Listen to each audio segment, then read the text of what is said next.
स्वागत है एक बार फिर से आप सभी तमाम डीएलएड साथियों का आपके अपने YouTube channel rankers MSA classes पर। एमएसए क्लासेस यानी पिछले 6 सालों से भी अधिक समय से झारखंड में हर एक सेशन में बेहतरीन तैयारी और बेहतरीन रिजल्ट दिया है, जिसमें 2 साल के सिलेबस को सिर्फ और सिर्फ 30 दिन में बेहतरीन तैयारी करने का मौका मिलता है। तो चलिए अब बारी है सेशन 2024-26 का। जैसे कि पिछले 5 सेशन को हम करवा चुके हैं, तो बेहतरीन तैयारी और बेहतर रिजल्ट के लिए आप हमारे साथ जुड़ सकते हैं। तो कि पिछले 6 साल से अधिक समय से झारखंड में डीएलएड एग्जाम का बेहतरीन तैयारी और बेहतरीन रिजल्ट दिया है, जिसमें झारखंड स्टेट टॉप 10 में भी हमारे 3 कैंडिडेट्स आप देख सकते हैं, रानी हेमरम जी, रानी यादव जी और विनीता कुमार जी 2023-25। इसके अलावा 2022-24 की बात की जाए तो शुभम कुमार जी, राहत परवीन जी, स्मृति कुमार जी, ये हमारे झारखंड टॉप 10 में भी आए थे और हमारे रैंकर्स क्लासेस के टॉपर स्टूडेंट है। 90% तक रिजल्ट होते हैं। अगर आप चाहते हैं कि झारखंड डीएलएड एग्जाम को लेकर आपको नोट्स के साथ साथ जो सबसे इंपॉर्टेंट है वो है एग्जाम का गाइडेंस, 10 पेपर का वीडियो क्लास और सबसे इंपॉर्टेंट एग्जाम से 15-20 दिन पहले इंपॉर्टेंट क्वेश्चन, तो सब कुछ 100% आपको गाइडेंस मिलेगा। किसी भी तरह का कोई भी टेंशन नहीं लेना है। अगर आप झारखंड में डीएलएड कर रहे हैं, 2 साल के सिलेबस को आपको 30 दिन में या फिर मान के चलिए 20 दिन में तैयारी करने का मौका मिलेगा। तो हिंदी मीडियम के लिए ऑलरेडी ये पहले से ही फी रखा गया है और अभी भी यही फी है, 599 रुपये एक छोटा सा फी है आपके लिए, जहां पे हम पूरे 10 पेपर का तैयारी कराएंगे। इसके अलावा अगर आप इंग्लिश मीडियम में हैं तो इंग्लिश मीडियम में किताब या फिर गाइड मिलना बहुत मुश्किल है, लेकिन आपके लिए बेहतरीन नोट्स है हमारे पास। साथ ही आप लोगों का व्हाट्सएप ग्रुप भी बनता है, जहां पे हम आपको एग्जाम खत्म होने तक पूरा गाइडेंस करेंगे और एग्जाम में लिखने का तरीका, मार्क्स लाने का तरीका, सब कुछ बताएंगे। तो अगर हमसे जुड़ना चाहते हैं तो व्हाट्सएप नंबर जो स्क्रीन पर दिख रहा होगा 9110911552 9110911552 नंबर पर व्हाट्सएप कीजिए, आपको डिटेल्स मिल जाएगा। तो आज का इंपॉर्टेंट टॉपिक्स है foundation paper 2 class 3 topic number 3। Topic रहेंगे बालक के व्यवहार को प्रभावित करने वाले कारक, और इनसे कई बार झारखंड के डीएलएड फाइनल एग्जाम में क्वेश्चन देखने को मिला है, तो ये बहुत ज़्यादा इंपॉर्टेंट है। तो वीडियो को लास्ट तक बने रहेगा, चैनल को सब्सक्राइब करके एक वीडियो को लाइक कर दीजिएगा। तो चलिए आज का इंपॉर्टेंट टॉपिक्स क्लास 3 और टॉपिक 3, यहाँ पे हम बात करेंगे बालक के व्यवहार को प्रभावित करने वाले टॉपिक्स का, जिसका कंप्लीट क्लास देंगे। और इस टॉपिक और क्वेश्चन से झारखंड डीएलएड फाइनल एग्जाम में कई बार क्वेश्चन देखने को मिला है। तो चलिए इसका कंप्लीट क्लास देंगे, वीडियो क्लास तक बने रहिएगा और चैनल को सब्सक्राइब करके बेल आइकन को भी प्रेस कर लीजिएगा, क्योंकि झारखंड में डीएलएड फाइनल एग्जाम की तैयारी और डीएलएड से रिलेटेड तमाम अपडेट आप लोगों को इस चैनल के माध्यम से मिलता रहेगा। तो बालक के व्यवहार को प्रभावित करने वाले कारक, इनका कंप्लीट आप लोगों को क्लास देंगे। तो आप लोगों को तैयारी कैसे करना है, जैसे ही क्लास आप लोग देख रहे हैं, वीडियो को पूरा देखना है। देखने के बाद आप लोग अपना कॉपी उठाइए और एक पेन, और उन कॉपी में आपको करना क्या है, इन सभी को आपको जो है लिखने का प्रैक्टिस करना होगा, ताकि आप लोग अभी से तैयारी कर सके। तो चलिए बालक के व्यवहार को प्रभावित करने वाले कारक कितने हैं, चलिए उनके बारे में बात करते हैं। तो बालक की अभिप्रेरणा से संबंधित व्यवहार को प्रभावित करने वाले कुछ प्रमुख कारक निम्नलिखित है।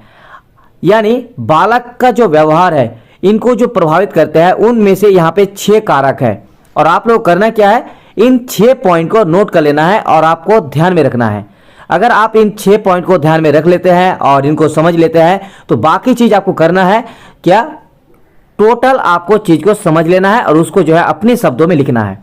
ठीक है, जैसे यहाँ पे पहला पॉइंट है परिपक्वता यानी मैच्योरिटी, दूसरा है सीखना यानी लर्निंग, तीसरा है बुद्धि यानी इंटेलिजेंस, चौथा है मनोवैज्ञानिक वातावरण यानी साइकोलॉजिकल एनवायरनमेंट, पांचवा है अंतर्रोध और प्रलोभन यानी ड्राइव एंड इंसेंटिव्स, 6 नंबर है सक्रियता और उद्दोलन यानी एक्टिवेशन एंड अराउजल। तो ये जो 6 पॉइंट है जो बालक के व्यवहार को प्रभावित करता है, तो इन 6 पॉइंट को आपको ध्यान में रखना है। और आप चलिए इनका कंप्लीट क्लास देते हैं एक एक करके।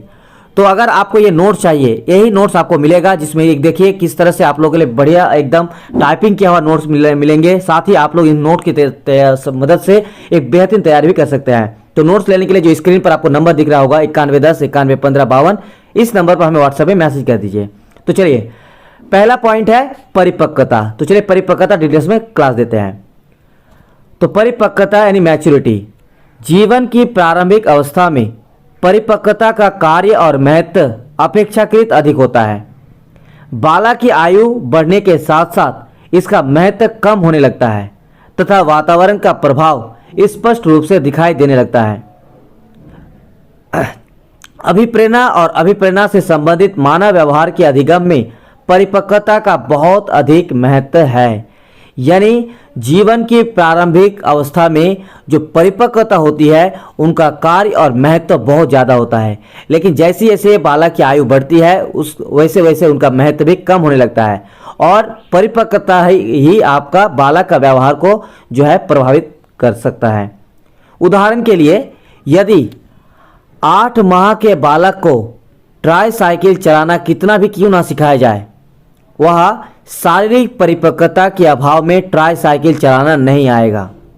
सामाजिक अभिप्रेरणा से संबंधित व्यवहार के अधिगम में परिपक्वता की महत्वपूर्ण भूमिका है। समझ में आ रहा है? यानी परिपक्वता क्या है? परिपक्वता जीवन की प्रारंभिक अवस्था में बहुत ज़्यादा आपका महत्व रखता है, ठीक है। लेकिन परिपक्वता क्या को अगर समझना है तो इस तरह से समझ सकते हैं कि एक 6 महीना और 8 महीना के बालक को अगर आप साइकिल चलाना देंगे तो वो साइकिल को चलाना उसके लिए मुश्किल होगा। क्यों मुश्किल होगा? क्योंकि उसकी शारीरिक जो बनावट है उसमें जो परिपक्वता आनी चाहिए वो उतना सही तरीके से मजबूत नहीं हुआ है। तो इस तरह से बालक व्यवहार को प्रभावित करने वाला कारक हो गया परिपक्वता। पॉइंट नंबर 2 है सीखना। सीखना में क्या आता है? लर्निंग। यह व्यवहार और मानसिक क्रियाओं के अनेक पहलुओं को प्रभावित करता है।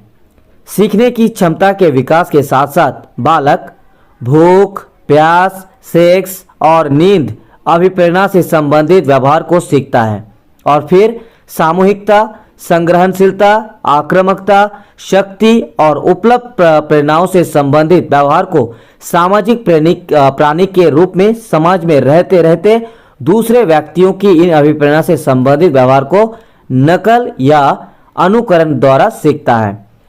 यानी बालक को सीखना भी प्रभावित करता है और उनका व्यवहार के ये प्रभावित कारक है। कैसे? कि बालक जैसे जैसे बड़े होते हैं वो अपनी समाज से, जैसे उनकी आक्रामकता, उनकी शक्ति दिखाना, उसकी संग्रहणशीलता, उनकी सामूहिकता, ये सारी चीज़ें जो है बालक जो है इनकी प्रेरणा से धीरे धीरे जो है सामाजिक प्राणी के रूप में समाज में रहते रहते ही वो सीखते हैं। तो आप देख लेते हैं बुद्धि। तो यहाँ पे जो पॉइंट है बुद्धि यानी इंटेलिजेंस, बुद्धि के द्वारा ही बालक ज्ञान और संकेतों से चक्र अधिगम कर सकता है। अमूर्त और मूर्त चिंतन कर सकता है तथा उद्देश्यपूर्ण क्रियाएं कर सकता है। यानी बुद्धि और इंटेलिजेंस एक ऐसी प्रक्रिया है जो बालक अपने ज्ञान और संकेतों से अधिगम कर सकता है और विभिन्न तरह की मूर्त और अमूर्त चिंतन भी कर सकता है और जो भी बालक क्रिया करेंगे वो उद्देश्यपूर्ण हो सकता है। तो अभिप्रेरणा और अभिप्रेरणा से संबंधित व्यवहार को बालक का बुद्धि स्तर महत्वपूर्ण ढंग से प्रभावित करता है। यह देखा गया है कि जिन बालकों का बौद्धिक स्तर उच्च होता है वह अनेक प्रकार की अभिप्रेरणा और अभिप्रेरणा से संबंधित व्यवहार को अपेक्षाकृत जल्दी और अधिक सीखते हैं। यानी जो बच्चे ज़्यादा बौद्धिक स्तर पर ज़्यादा उच्च होते हैं उनमें, यानी उनमें जो बौद्धिक स्तर है वो अगर ज़्यादा रहेगा तो वो बहुत तेज़ी से जो है अभिप्रेरणा और अभिप्रेरणा संबंधित जितनी भी व्यवहार है वो जल्दी सीखते हैं। ठीक है, किसके तुलना में? जिनका बौद्धिक स्तर कम हो। अगला पॉइंट जो बालक के व्यवहार को प्रभावित करने वाले कारक है वो है मनोवैज्ञानिक वातावरण यानी साइकोलॉजिकल एनवायरनमेंट। तो बालक अपने चारों ओर के मनोवैज्ञानिक वातावरण का निर्माण करने वाले व्यक्तियों के व्यवहार में जिस प्रकार की अभिप्रेरणा और अभिप्रेरणा से संबंधित व्यवहार को देखता है उसी व्यवहार को अनुकरण द्वारा सीखता है। यानी बालक जो है अपने वातावरण में रहकर जितने भी व्यवहार को देखते हैं उन सभी को वो अनुकरण के द्वारा ही सीखते हैं। यही कारण है कि जिन समूहों या समाज में शक्ति, अभिप्रेरणा और आक्रामकता को महत्व दिया जाता है वहाँ के बालकों में इन अभिप्रेरणा से संबंधित व्यवहार अधिक मात्रा में पाया जाता है। इसी प्रकार जिन समूहों में सहनशीलता की अभिप्रेरणा अधिक मात्रा में पाई जाती है उस समाज के बालकों में यह अभिप्रेरणा अधिक मात्रा में पाई जाती है। यानी इसमें पॉइंट क्या है, देखिए कि कोई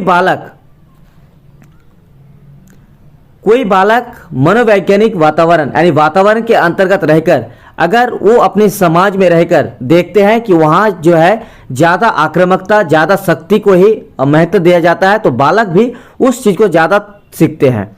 अगर वहाँ पे शक्ति और आक्रामकता के अपेक्षा अगर वहाँ पे ज्ञान, बुद्धि और एक आदर्श वातावरण रहेगा तो बच्चे भी उन्हीं चीज को सीखेंगे, ज्ञान, आदर्श और बुद्धि को। ठीक है, अगला पॉइंट है अंतर्नोद और प्रलोभन, और लास्ट पॉइंट है सक्रियता और उद्दोलन। चलिए इसको आप लोग क्लास करके आज का क्लास कंप्लीट। लेकिन हाँ, कल का इंपॉर्टेंट क्लास है, कल बहुत ज़्यादा इंपॉर्टेंट क्लास है, आप लोग जरूर कल का वीडियो जरूर देखिएगा।